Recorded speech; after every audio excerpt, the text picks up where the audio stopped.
Bon mercredi, mesdames, messieurs, et bienvenue à Perspective. Pour cette audience générale en ce temps de Noël, le pape offre une catéchèse magistrale sur le thème de l'incarnation. Lors de ce rendez-vous hebdomadaire avec des milliers de pèlerins du monde entier venus l'écouter, Benoît XVI a rappelé le sens de l'incarnation, commentant cette phrase du prologue de Saint Jean « Le Verbe s'est fait chair ». À cette époque où nous recevons et donnons des cadeaux, Dieu, en s'incarnant, nous fait un cadeau inestimable et montre le réalisme de son amour. Benoît XVI nous rappelle qu'il est capital de s'émerveiller devant ce mystère en contemplant le visage véritable de l'être humain dans l'enfant Jésus. Chers frères et sœurs, le mot « incarnation » retentit souvent dans nos églises en ce temps de Noël. Mais quel est son sens? Pour expliquer, saint Ignace d'Antioche et surtout saint Irénée partent du prologue de Saint Jean qui dit « Le Verbe s'est fait chair ». Le mot « chair » indique l'homme dans son intégralité. Dieu a pris notre humanité pour nous donner sa divinité et nous permettre d'être ses fils. Voici le grand don de Noël. En son Fils, Dieu s'est donné lui-même pour nous. Il nous montre ainsi le modèle du don. Celui-ci ne doit pas se réduire au matériel. La personne qui est incapable de donner un peu d'elle-même donne toujours trop peu. Notre foi ne concerne pas seulement notre esprit et notre cœur, mais toute notre vie. Le Verbe incarné était au commencement auprès de Dieu. Par lui, tout a été créé. Son incarnation réalise une nouvelle création. Le Christ est le nouvel Adam qui révèle pleinement l'homme à l'homme et lui montre son vrai visage et sa vocation. Chers amis, en ce temps de Noël, méditons la grande richesse du mystère de l'incarnation. Laissons Dieu nous transformer toujours plus en image de son Fils, fait homme pour nous.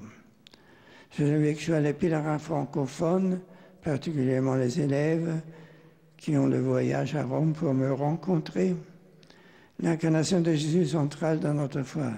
Laissez-vous toucher par la grandeur de cet événement plutôt que par les aspects extérieurs de la fête.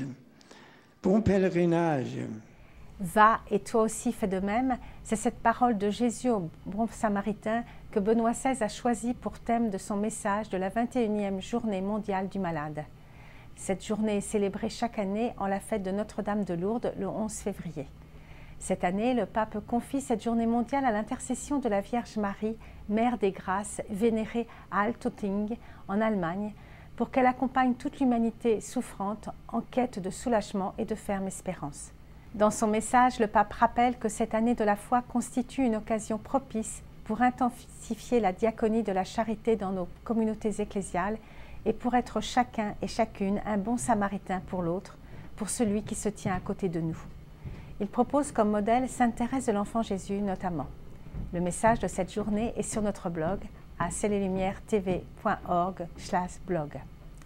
Et puis le porte-parole du Vatican, le père Lombardi, a réagi aux propos de Monseigneur Bernard Fellet, supérieur de la Fraternité sacerdotale Saint-Pédis, qui lors d'une réunion en Ontario a mentionné que les Juifs étaient des ennemis de l'Église.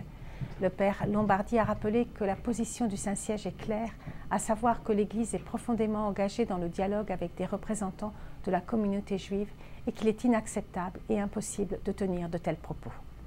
Et puis concernant la nouvelle évangélisation, la librairie Pauline de Montréal organise la semaine prochaine, mardi 15 janvier à 19h30, une soirée sur ce thème. La nouvelle évangélisation, mais encore. 3 conférenciers et conférencières de différentes générations, le frère Daniel Cadrin, dominicain, directeur de l'Institut de pastoral des dominicains, parlera de la mise en œuvre à la suite du synode, et le père Jean-Marc Barrault parlera de la vision de Jean-Paul II sur la nouvelle évangélisation, et enfin Sabrina Di Matteo, directrice du centre étudiant Benoît-Lacroix, des jeunes et de la nouvelle évangélisation. Cette soirée fort intéressante est à faire connaître. Pour tout renseignement, librairiepauline.qc.ca. Voilà, c'est tout pour aujourd'hui. À la prochaine.